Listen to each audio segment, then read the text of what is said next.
Sa ikaapat na pagdinig ng House Triple Committee o TRICOM kaugnay ng pagkalat ng fake news at cybercrimes, isang online content creator ang nagbunyag kung sino ang nasa likod ng paglalabas at pagpapakalat ng Polvoron video. Unang lumabas ang Polvoron video bago ang State of the Nation Address ni Pangulong Ferdinand Marcos Jr. noong July 2024. Muli itong naungkat sa pagdinig ng TRICOM. Ayon kay Vicente Bencalo Cunanan na kilala bilang Pebbles Online, naniniwala itong si Attorney Harry Roque, dating presidential spokesperson ng Duterte administration, ang umani nasa likod ng paglalabas at pagkakalat ng Polvoron video. Napag-usapan anya ang pagpapakalat ng video sa publiko noong July 7, 2024 sa isang dinner kasama sina Attorney Roque at ibang pro-Duterte vloggers at personalities. Inamin ito ni Cunanan sa public hearing at sa pamamagitan ng isang sinumpaang salaysay. Ibig sabihin, lumalabas na planado ang pagpapakalat ng video para makapanira kay PBBM. Tama po. Yes po, Mr. Chair. At ayon sa iyo, si Harry Roque ang may pakanan nito. Yes po, Mr. Chair. Bakit ka nagsasalita ngayon at bakit ka pumirma ng isang affidavit? Para itama po ang mali. Tila ipinahihiwatig sa Polvoron video na gumagamit ng ipinagbabawal na gamot si PBBM.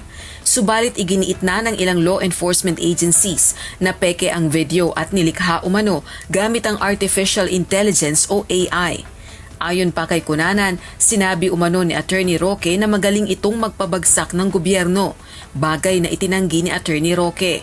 Sabi ko daw sa Hong Kong, ako'y may kakayahang magpabagsak ng gobyerno. Well, nakakatawa naman yan kasi nga, una-una, wala naman akong kahit isang baril. Okay? Wala naman akong sinabi na kinakailangan tayo gumamit ng dahas. No? Yeah. Kung sinasabi niya ay itong video ito, kung merong video nito ay itong magpapatubad sa gobyerno, hindi ako magpapatubad ng gobyerno. Kung hindi, yung Marcos Jr. na pumayag na siya ay makunan habang siya ay humihit-hit. Yan ang magpapatumba ng gobyerno, hindi ako. Dagdag pa ni Roque, hindi sa kanya galing ang Polvoron video kundi sa vlogger na si Claire Contreras na kilala sa tawag na Maharlika. Samantala, pinatawan na ng contempt ng House TRICOM ang ilang online content creators na patuloy na tumatangging humarap sa pagdinig kaugnay ng pagkalat ng fake news, misinformation at disinformation. Partikular na sina Sas Rogando Sasot, Jeffrey Celis at Lorraine Badoy.